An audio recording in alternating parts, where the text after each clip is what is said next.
there, it's Dr. Kimarie on this gorgeous, gorgeous day. And I want to talk today about life on the flip side. I had two conversations in the last couple of days that just made me think of this topic. One of them was about a person who was talking about the struggles going on in his job. He works in a factory, and there's just this culture that has been created that is just he's saying there's no structure, it's very scattered, that the management just kind of knocks down any suggestions for growth. And I was explaining how I love to come into companies and be able to just find where the energy leaks are and help give tools to bring some cohesion and bring some unity within the community, right? And he was saying that he joins in on the leadership meetings, although he does not choose to do a leadership role because he feels like he doesn't want to have to. He's been offered the leadership role many times, but has turned it down because he doesn't want to have to be responsible for any of it. And so I was saying, well, one thing that we always have to do is be able to understand and validate the other point of view.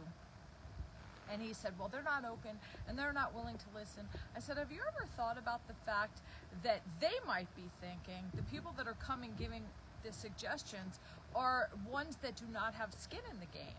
And so they might feel a little bit of resentment toward the fact that you can't really understand where they're coming from and the challenges that they have. So they may not feel like you have the right to put input. And it's not that has to be true, but it's an understanding. And he literally was like, oh, like that's a whole new way of looking at it. Like maybe the resistance is coming from a place of not feeling understood, because if we want to shift anything, we have to shift our mindset and belief system first. We have to be willing to look at the flip side. So in order to shed light, you have to look at the flip side of what the other the other side of the coin, of what that other person might be feeling. If we're feeling misunderstood, most likely they are as well. Another way this showed up in conversation was I was talking about being in the mountains and how beautiful some of the houses are just placed right in the middle of the mountain, or like halfway down the mountain you see this house. And I was just pointing out how nice that is. And one of the people that I was speaking to in this group said, yeah, but have you ever seen when you see that mountain, the house perched up at the mountain, and then below it you see like a trailer park, and it's like this trailer park has come in after this beautiful house and has devalued the property, above it. And I thought, well, or the flip side of that is that the reason why they got that property for as little as they did and able to build their dream home is because it was above this trailer park. Like, it's all perception, and it's just being willing to see another side of a situation.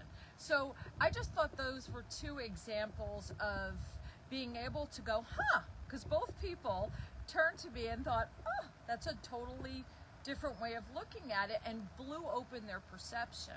And so when we're feeling less than or disempowered in some way or stuck in some way, then the only control we have is to shift our perception, is to be able to flip it over and look at it from another point of view, so that we can gain new knowledge and we can see what we can do with that new information that allows us to get unstuck. So the answer is flip it on its side, look at the other side, and see how that shifts things, the energy, just enough for us to back up and get unstuck, right? It's like being in dirt. It's like when your tires are being in dirt, if we could just move it into a little different position, we're able to get out of that stuckness. And that's the goal. So flip it over on its side. That's my message for today. I hope you have an amazing day. I love you lots. Bye-bye.